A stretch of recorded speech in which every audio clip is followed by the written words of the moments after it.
Special meeting to order. And at 4 p.m. Let's do a quick roll. Well, first of all, can I confirm that the chat function on Zoom has been disabled? I was told It has. It has been? Yeah. Oh, okay. Roll call. Bill? Here. Gene, here. Alex Here, okay. And now, does somebody wanna He's on. read the executive session information? Glenn raised his hand. There's a white thing in front of him. I was just saying I'm here. Oh, okay. Oh, I'm sorry.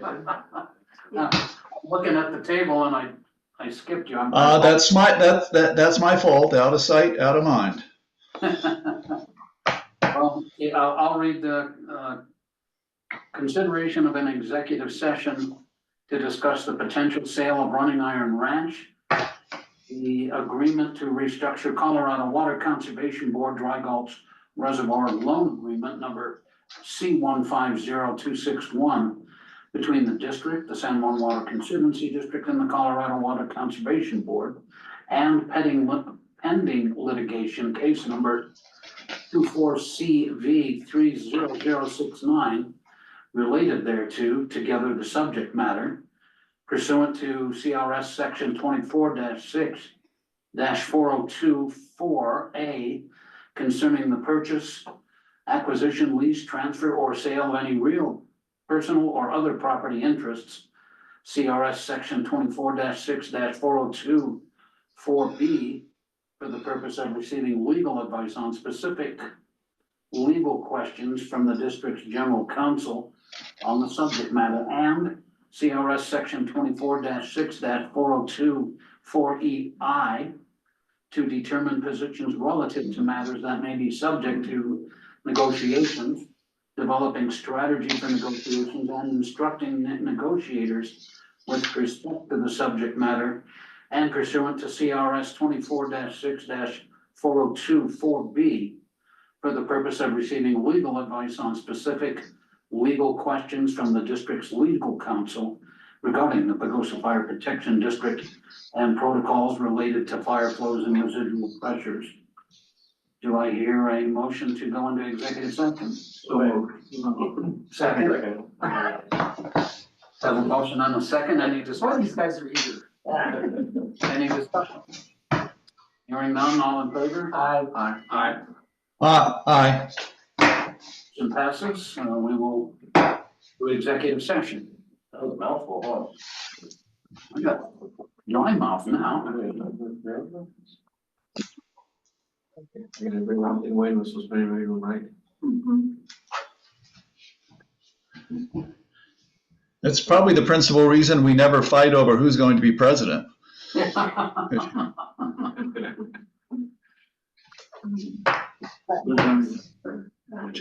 So, Okay, Marcus, we are ready to go. And we're okay. still recording. Oh yeah, we're still recording, Marcus, until you tell us to quit. Is Marcus there? Yeah, and Marcus, you are muted if you're trying to say anything. The remainder of the conversation occurring in executive session will constitute attorney-client privilege communications, and therefore you can turn off the recording at this time. Will we open our doors to any visitors?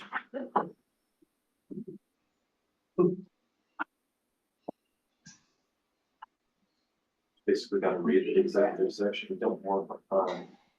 I'm doing. Yeah, how are you doing? Hey.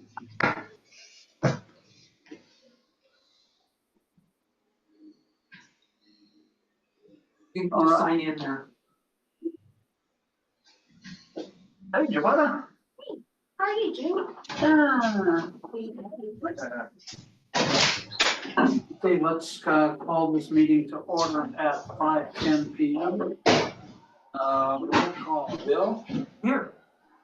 DJ? Here. Glenn? Here. Gene, here. Alex? Here. Okay. Consideration of the agenda, has everybody had a chance to look at that? Yes. Any, changes to that? Hearing none, let's go on. Let me do a quick review, okay? Yeah, that looks fine. Okay, I move we accept the agenda as presented. a motion and a second, any discussion? Hearing none, all in favor? Aye. Aye. Passes. We have two approval minutes that need approval. Do those need to be separate? Three sets of minutes. Oh, They three, can I'm all sorry. be, they can all be together or separately, whatever. Okay, let's put them all together. Do I hear a motion to approve minutes of May 22nd, special and regular meetings, and May 29th, special meeting? So many. Motion and a second. Second, I second. And a second. Any discussion? All in favor? Aye. Aye. Opposed? Motion passes. Okay, next on the agenda is public comment. Just remind everybody that we do have a 3-minute time frame. So does anybody here or on Zoom have a comment? Carl apparently does. Okay, thank you.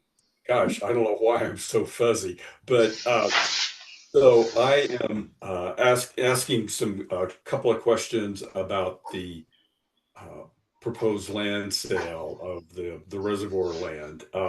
First of all, yes, I appreciate Commissioner Walsh sending me a copy of the proposal. I'm just wondering why that's not available to the general public so they can comment intelligently on this. Then I'd also like to ask if there are any deed restrictions or anything like that in the legal documents that would keep the property as a ranch and not have it turn into a subdivision. And then lastly, I don't think I've ever seen any competing offers or an updated RFP for the property. Thank you. Thanks for asking, Carl. I'll just chime in with what my thoughts are. I don't see why the proposal can't be put on our website. It's out there. It's public knowledge. It was, in fact, Carl, you attended the meeting via Zoom, I believe, or you were here in person. I don't remember. So it is public. We could put it on our website. The information in that proposal answers several of your questions about can it be put into a subdivision and several of those other questions. So that's self-explanatory.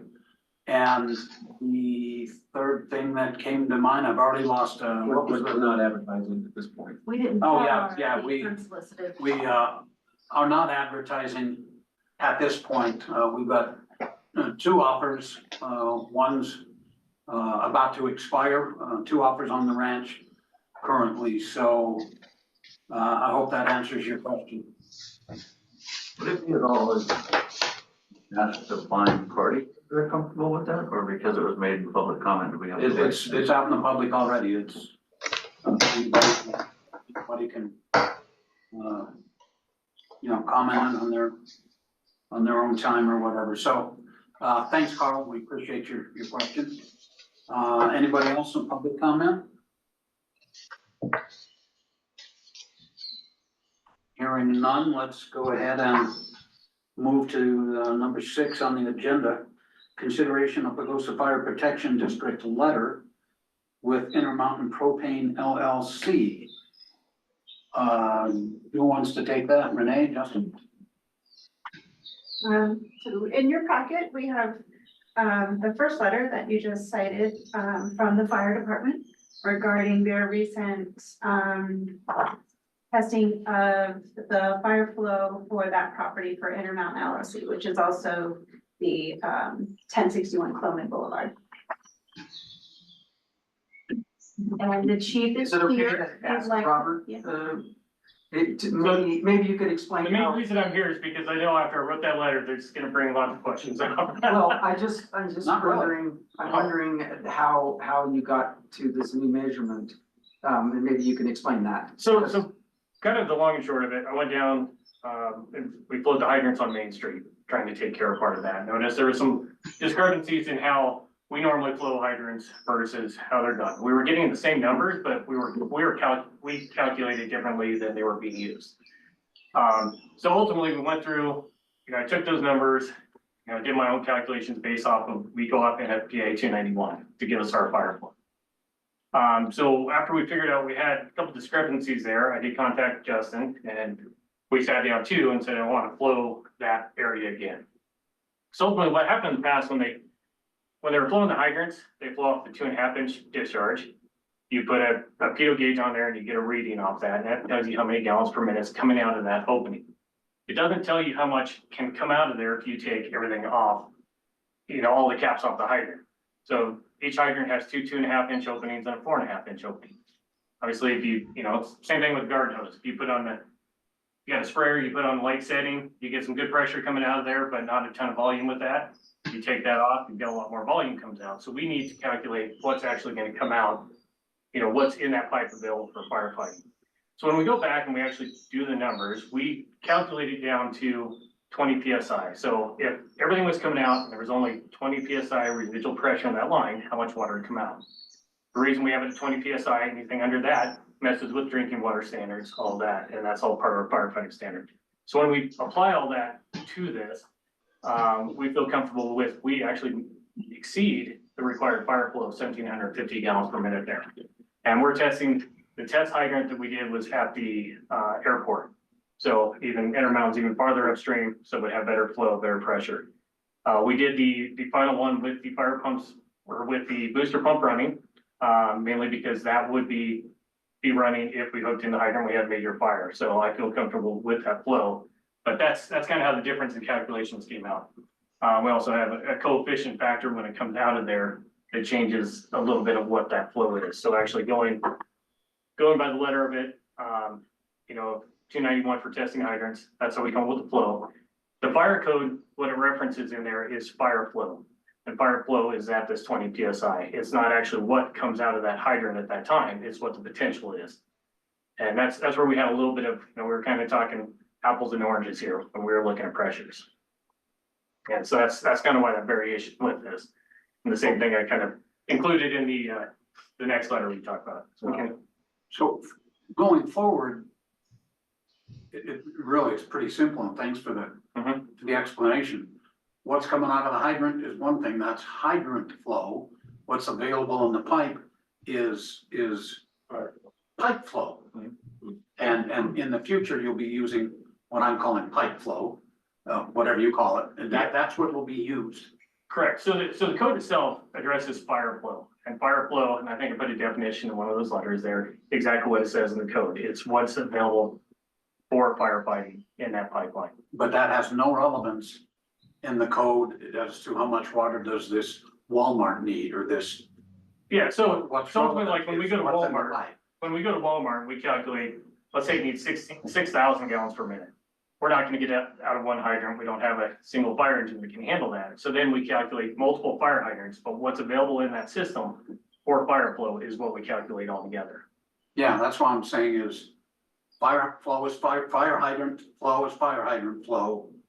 What your code says for Walmart or Home Depot or whatever is what's available in the pipe. That's the code you're applying. Exactly. What's available for us to have access to. Okay. Obviously when the high flows on there, we would have to have multiple hydrants so we could access that water in there. But there's nothing that actually addresses what physically has to come out of that fire hydrant at that time.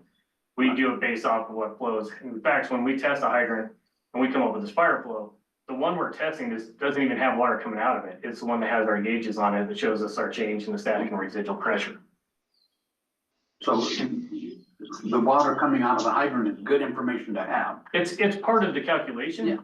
but it doesn't tell us what the total actual fire flow is. And that's where we got off a little bit on there. We were you know, part of this might be, you know, this is the way we've always done it type thing, and it's just really kind of recalibrating everybody, get everybody on the same page. I've worked with Art on this, and we're gonna put more fire hydrants around town to be able to start applying this and making sure we're doing it correctly from here We're on out. looking at two old firemen that probably did calculate it wrong for many years. Yep. Thanks. Mhm. So the reason, just so I know, that when it says what we need for fire flow and we've reached it, but the reason you have the hydrant flow on there on your report is for mathematical purposes, or what's the purpose that both are on the report, just so I know?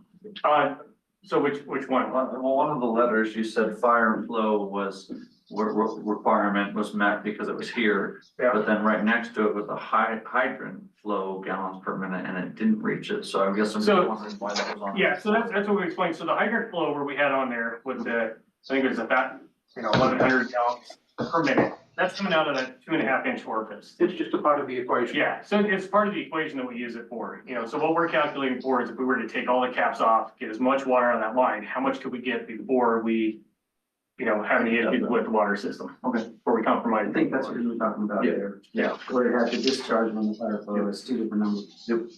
Yeah, I wanted to show that on there because this is a new thing we haven't talked about, is what these numbers mean. That's why I wanted to put in that letter. Some And, clarification from the last Yeah, and- conversation. And I knew we'd come up with some discussion because we're kind of going around in a circle from where we were. Okay. Do we, need, Well, ultimately, what we're here for is to approve the inclusion agreement, and this was just part of that inclusion agreement. so no action on number 6? Okay. Well, if you'd like, I think approving the format of the letter as acceptable to the board, because we've had letters in the past that were not acceptable to the board. So maybe a formal motion to accept the letter and formatting that Mr. Bertram had. Are we doing it for that area, or are we doing it in general? So when another inclusion comes in, or somebody wants more use, we have to do with the fire flow, that we get from fire from it. And so this is how they will provide us that information and. So this one's acceptable and moving forward, this is an acceptable format. Do I hear a motion to, accept this letter regarding Intermountain Propane LLC? So I'll second for discussion. the motion and a second. If we're approving this template, I assume that what we're approving is this template when fire flows are met.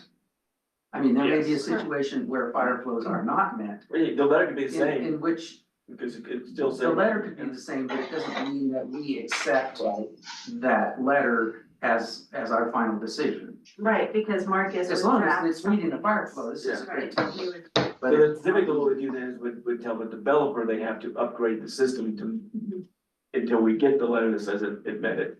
So Bigger what, pipe, bigger, whatever. So what, I apologize, what's the motion actually, because he talked and then he said so moved, so what motion are we accepting what he said with the wording of the format of this letter? can I suggest something? Okay. Instead of, approving the district letter regarding Intermountain Propane LLC, I would say, we would want to approve the PFTPD letter regarding any letter coming to us when fire flow is met. Did I say that? Does that Yeah. make sense? I think that's. That makes sense. Well, I mean, we're really approving a methodology which has changed from hydrant flow to fire flow. And I think everybody here, at least speaking personally, that's a very positive development. So I don't know, the specific letter I can approve too, but I certainly can express the board, as a board member, my support for this approach, this methodology of fire flow as opposed to static hydrant flow. Speaking as an engineering dummy, but it. Well, again, I think what we're saying is any letter that comes before us where the letter says hydrant flow, fire flow, pressure, whatever meets your requirements, and we're all good to go, we're approving a template for all letters that come before us that meet the requirements. Is that helpful for you to know that they are happy with the way that you wrote So, I mean, that? I think it's definitely helpful knowing that, we put in there, I tried to put in there exactly what our pressures were, so it'd be double checked and everything and what we're signing off on there. Whether the format, I think we may get some projects in the future that we might have to apply, we may have to go to 1142 on some of our more remote things, which we'll have to put documentation in there on why we accept that. I think the biggest thing is making sure I can provide you guys with enough facts that this is what we're basing our stuff off of, and we are okay with this flow moving forward. Our two letters are a little bit different how I formatted them anyways. And I think you realize that really, we don't do fire. Yeah. You're good at it, we're not. So it's not that we don't care, but we rely on you guys' expertise a lot. And we just don't want our customers to have any liability whatsoever, none. And I think we're moving in the right direction to accomplish that. So just to clarify, I mean, I think, go ahead, Lynn. oh, I was just gonna say, it's almost like an expression that we're very thankful and pleased for the fire chief's engagement and work, and then doubling up on the work, and then revisiting possible calculations.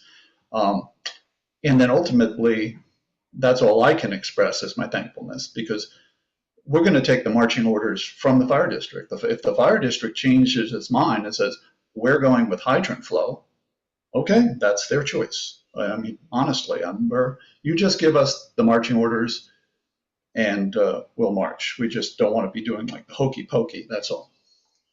DJ?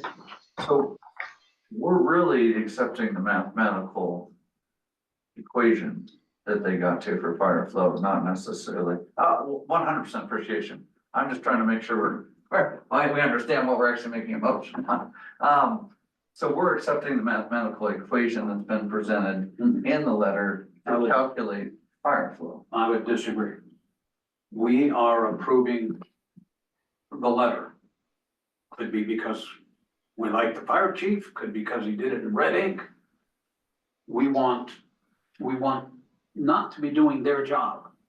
Correct. Yeah, we don't care how We they don't care about calculate the it, math. whatever they tell us, and if they calculated it wrong, that's on them. But that's the whole clarification is that it wasn't okay because the mathematical equation that they were using was hydrant flow, and now it's fire flow. Well, the hydrant flow didn't meet, now the fire flow does meet, and they're using their calculations and they're approving that and saying that we like this flow, we're good with it. And again, if that changes next week, next year, next decade, that's fine. Then I guess my question is why are we approving?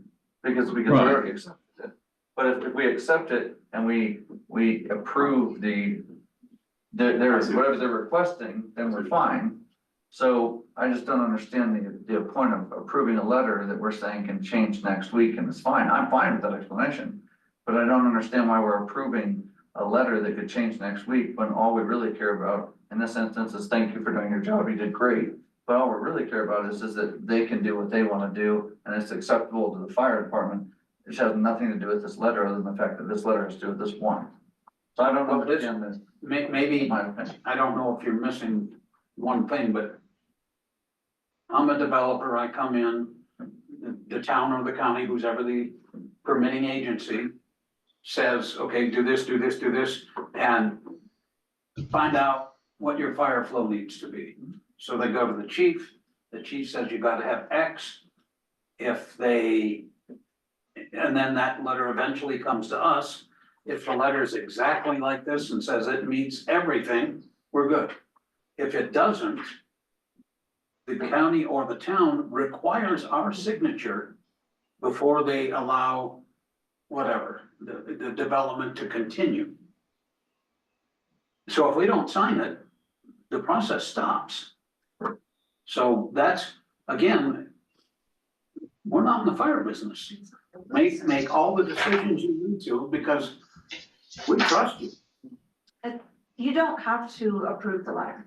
It was more of a formality of approving, Right. just let the department know we like the way that you wrote this letter, because we have been pretty critical of past letters, so that's all. Yeah. But you don't have to if you're not. Yeah, I'm all necessary. about that, I just am wondering what the, Because what it's Yeah. going to be is when you get to the, when it's going to be pertinent today is when we get to the petition for inclusion. correct, Did we finally get the fire flow or the, however, whatever we needed for the fire department in order for that to move forward? And I think the board's pretty happy with what they received. We discussed with Marcus, he's pretty happy with what we received.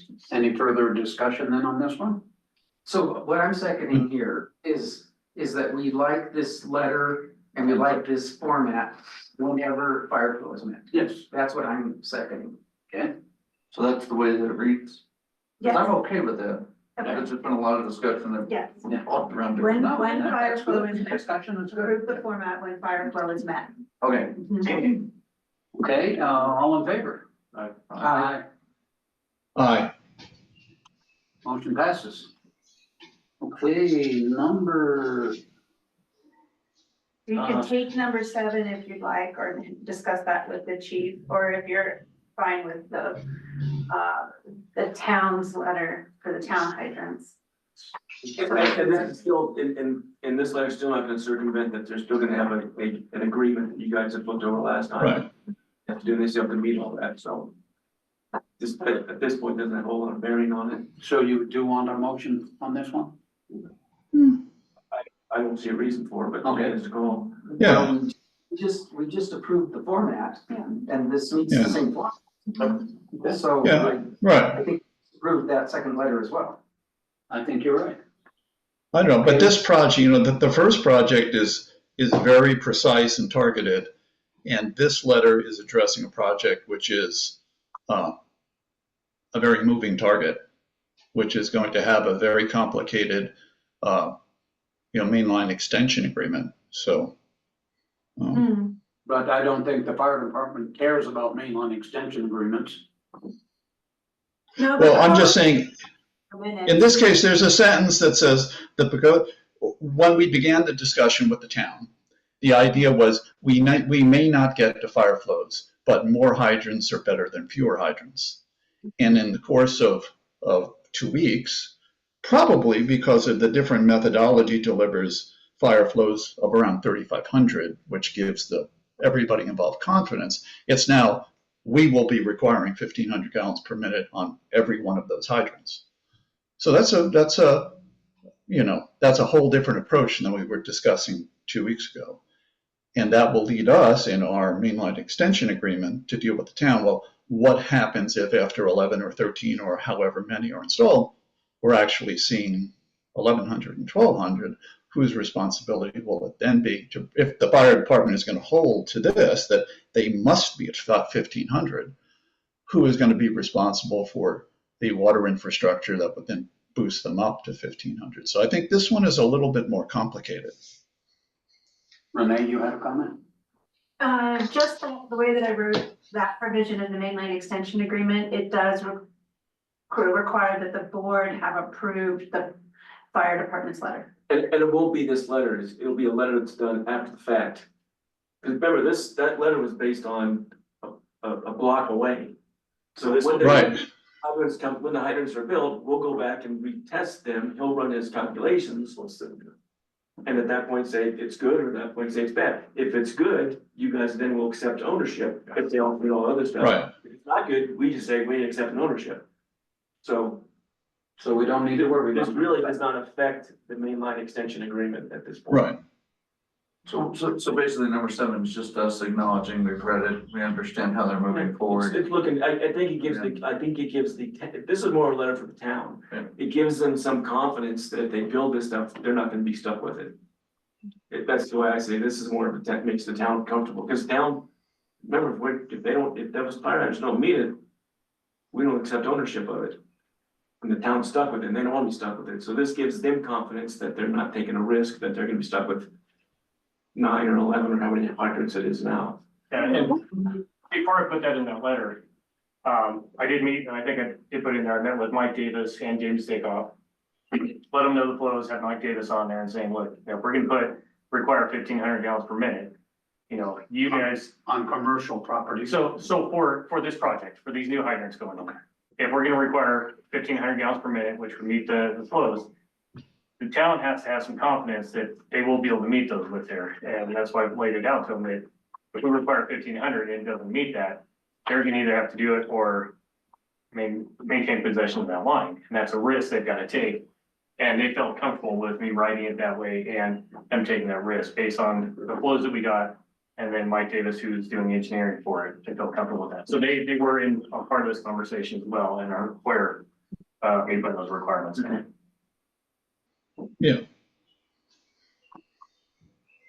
No, like I said, I like the approach and the methodology and all of the work, but like I wouldn't like formally approve this letter until I see the mainline extension agreement that this letter is really going to be attached to. So No action required on number 7, we're good. Okay. But thank you for the letter anyway. Yeah. that's great. Number 8, which is what you're here for, I think. Consideration of petition for inclusion at 1061 Coleman Boulevard, Intermountain Propane LLC. Who wants to take that? Also, as I recall, Precedent in the past, the only thing that was holding it up was the fire flow. Yeah, As that's been resolved, so really there's no issues that staff sees not to approve. do I hear a motion to approve the inclusion of Intermountain Propane at 1061 Coleman Boulevard? so made. I'll second. A motion and a second. Any discussion? I just have one item, which is probably peripheral. I just want to make sure it's peripheral. Where in the lift station recommendations towards the end of Mr. Lee's memorandum, talks about the on-off cycles being very high and that PAWSD should make provisions for pump maintenance redundancy and future replacement of lift stations 3, 5, and 8. Is this something that we're expecting and we've kind of planned for? No, I don't think those increases are due to his flows, it's just, that's the Right. flow seen right there. And we're, actually, we just redid 8.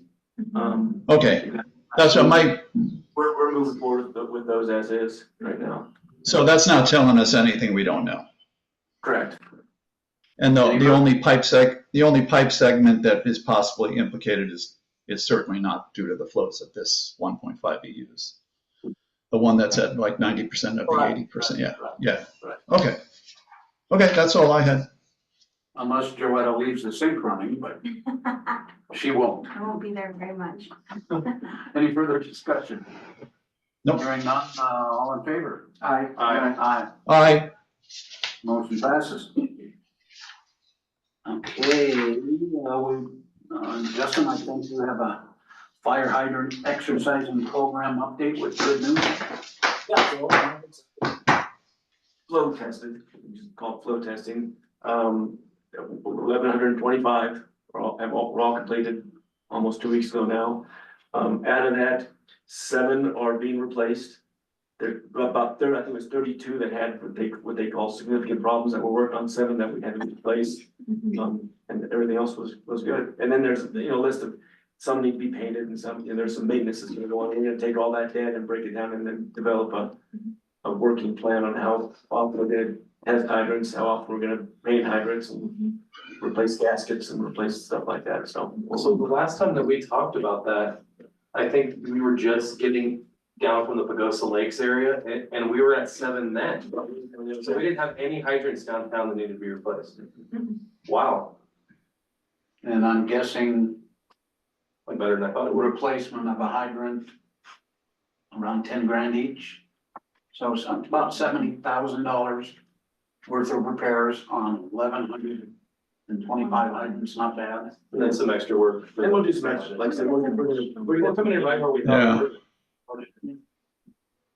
Yeah. And when I say they replaced, we had none that didn't flow. Well, the real problem we had is we couldn't turn them off.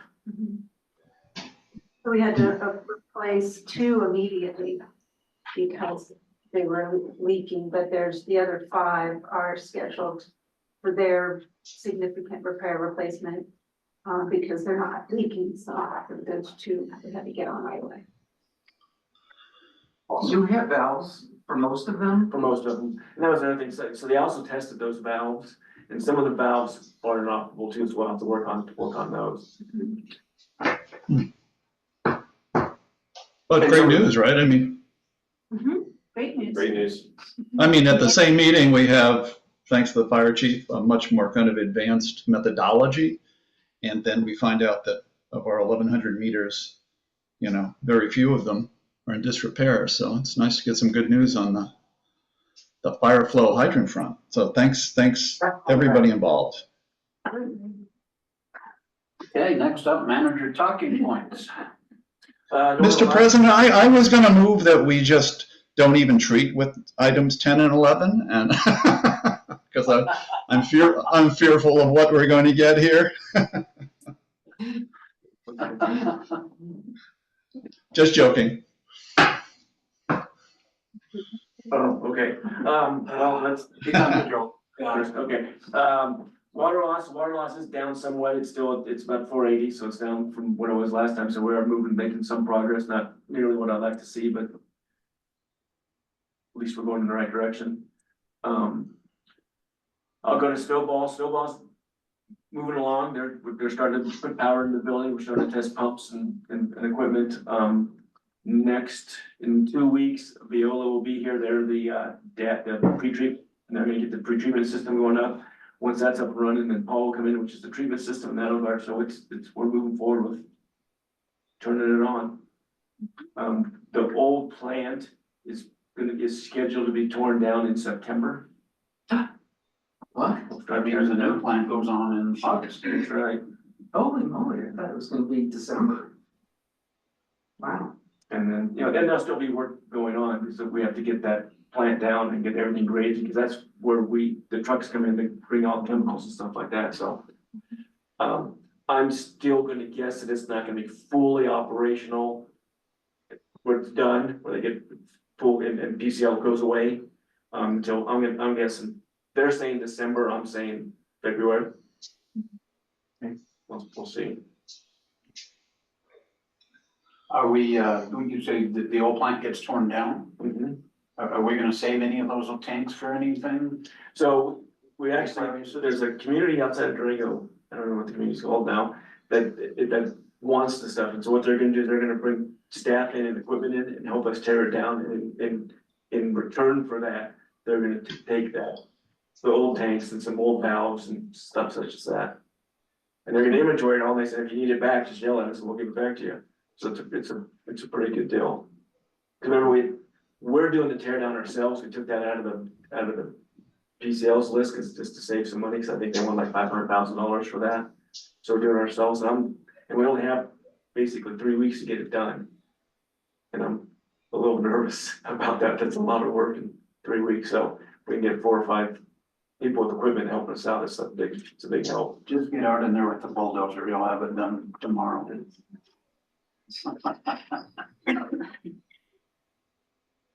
Anything else?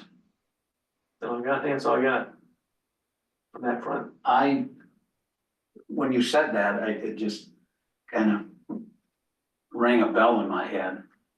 And I know you have pretty high standards, but I was doing some calculations last month. Our gallons per minute lost was 612, and I think this month it was 480, so.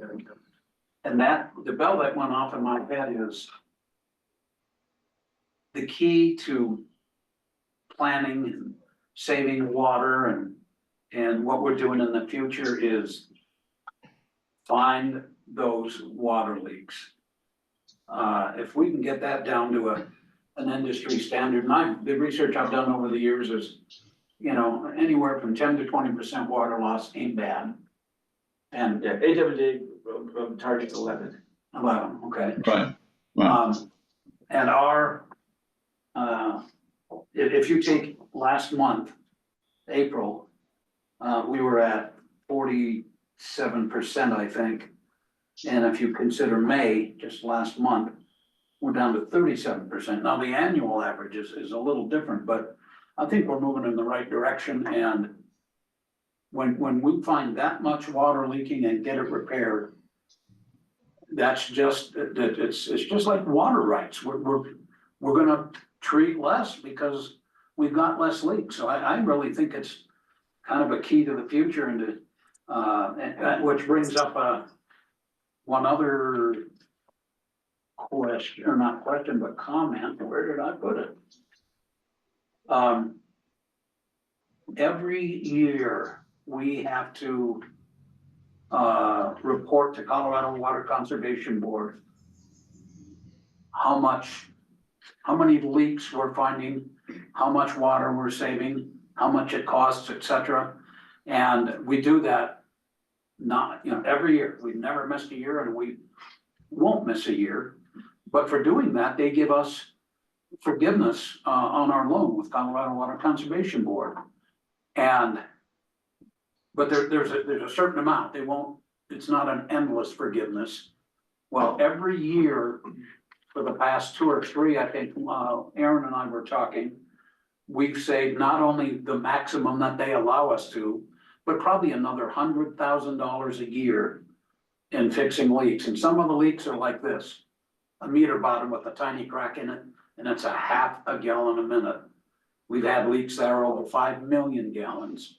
So this to me is just the key to the future. Let's continue funding finding leaks to the highest point we can, because the benefit is huge.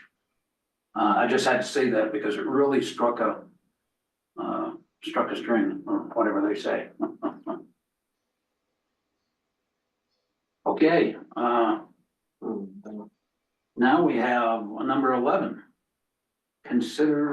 Consideration of executive recruitment. So For just to district manager. interrupt, state, I met with Alex and Jean last month. And said that, what I talked to you guys before, is when the plan is done and up and running, everybody's comfortable with it. I will resign at that time, and it's probably 6 to 8 months away. So I want to give everybody plenty of time to make sure we find suitable replacement. And so there was discussion at that meeting whether to recruit from within or do a national search, and that's something I don't think has to be decided right now, because like I said, I'll be here for another several months. And I'm not going anywhere, so if you need me, this is all negotiable, I don't have to leave. I'm not setting a line in the sand, but we should probably start looking for. We don't accept your resignation. Yeah, Another 10 years since you said you didn't have it. Believe me, we tried bribing him. Didn't work. It didn't work. About waterboarding, they love that. Well, maybe the only thing I'll just throw this out. Do we want to have maybe a committee to suggest our different options from within, national search, statewide search? Or do we want to handle this at a future board meeting or a work session, or? I like the committee idea. Working with Justin. Coming up with ideas. Any other thoughts? Glenn? Well, yeah, I think just maybe a committee of the whole. I mean, the bigger picture of whether we look internally, that's from my perspective, is just soliciting the interest of a couple of people internally. They may not be interested in the dimensions of the job. But the other thing is Justin's a tremendous asset because he really fulfills, in this case, he's doing 3 jobs, district manager, district engineer, and construction oversight of the biggest project in the county history. I think we're going to be looking for district manager and a district engineer. I don't think you're going to find somebody with Justin's skill set readily available. So, yeah, I think a nice big board discussion, which we could have now, or maybe once we get over the, digest the news, maybe we can start discussing it at the next meeting or over the summer, or I mean, obviously, if there's an internal candidate who's interested, that probably changes our approach. If there's an internal candidate who's not interested, or the board itself would prefer internal candidates to be treated no differently than external candidates. If the majority of the board wants a more widespread search, then that's fine too. I don't know what the sense of the board is. Maybe give ourselves a couple weeks to think about it. And I know the last. Well, I think that Bill's idea isn't bad, because then you have a committee meet with Justin, then they come next month with information from him saying that we either do have an internal candidate, because right now we just know nothing, other than you're leaving in 8 months. We appreciate that. Yeah, I would anticipate this, But this committee would bring options back to the whole board. yeah, exactly, it would start, but then it would start with information. Absolutely. If it is internal, who, if it's not, how. Like Glenn said, maybe it's 2 positions filling one, maybe it's 3 positions filling one. But then we have information to actually make decisions based off of, versus thinking about something we know nothing about for the next 2 weeks to 2 months, and then trying to come up with a conclusion. That his, idea of a committee is great, because then they can come back next month with an update, we can ask questions, and then if we need an additional month, they'll have another investigation to prepare, and we can. Well, all that being said, would anybody like to serve on that little subcommittee? I know I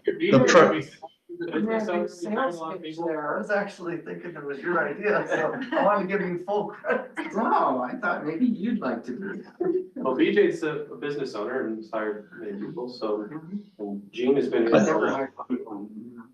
Why don't we just do president, vice president? That's why we elected you president and vice president. All right, I'm back at you, buddy. Fine. All right, we've got 2 board members who have Been nominated. Well, or something. that's what I'm looking You should for. volunteer. Or we can just appoint Gene as the next district manager. But remember, there's 2 positions, Len, so he's fulfilling one and you're fulfilling the other. Well, I'm the engine. You'd have to have a district engineering dummy. That would be fun, but it wouldn't be that.